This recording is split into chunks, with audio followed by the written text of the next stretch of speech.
warahmatullahi wabarakatuh. Perkenalkan, nama saya Milan Syafitur Rahmadani. Saya dari kelas 4 APBSI ingin menjelaskan materi tentang hak asasi manusia untuk memenuhi tugas mata kuliah Al-Islam Kemuhammadian. Yang pertama, latar belakang. Hak asasi manusia atau HAM adalah hak yang melekat pada diri setiap manusia sejak awal ia dilahirkan, yang berlaku seumur hidup dan tidak dapat diganggu-gugat oleh siapapun. Setiap warga memiliki kewajiban untuk menjunjung tinggi nilai hak asasi manusia tanpa membeda-bedakan status, golongan, keturunan, jabatan, dan sebagainya. Ide mengenai hak asasi manusia ada pada abad ke-17 dan ke-18 sebagai reaksi terhadap keabsolutan raja-raja dan kaum di zaman itu terhadap rakyat yang mereka perintah atau manusia yang mereka pekerjakan, yaitu para budak.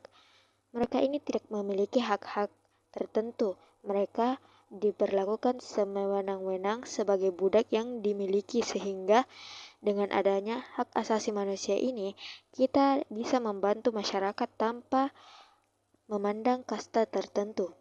Pengertian hak asasi manusia.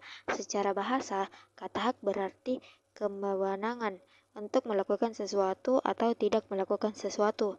Adapun kata asasi berasal dari kata asas, yang berarti dasar, alas, dan fondasi, yaitu sesuatu yang menjadi tumpuan berpikir atau berpendapat. Kemudian di kata itu mendapatkan imbuhan akhiran i, lalu menjadi asasi. Kata asasi bermakna sesuatu yang bersifat dasar atau pokok, sedangkan secara istilah, kata hak asasi berarti kewenangan dasar yang dimiliki oleh seorang yang melekat pada diri orang itu untuk melakukan sesuatu yang sesuai dengan pilihan hidupnya. Hak asasi manusia dalam perspektif Islam. Syariat Islam dibangun di atas bangunan yang kokoh dan lengkap karena berasal dari Allah yang Maha Perkasa dan lagi Maha Terpuji. Tidak satu kemaslahatan dunia dan akhirat kecuali telah ditunjukkan dan disampaikan dalam syariat. Oleh karena itu, syariat sangat memperhatikan darurat, yaitu menjaga agama, jiwa, akal, nasab keturunan, dan harta.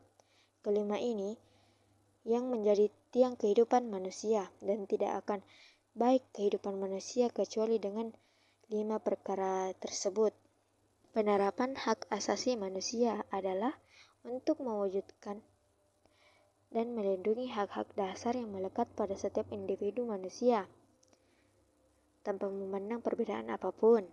Penerapan HAM merupakan tanggung jawab negara, masyarakat, dan setiap individu, dan penerapan HAM atau hak asasi manusia merupakan proses yang berkelanjutan dan memerlukan komitmen dari semua pihak.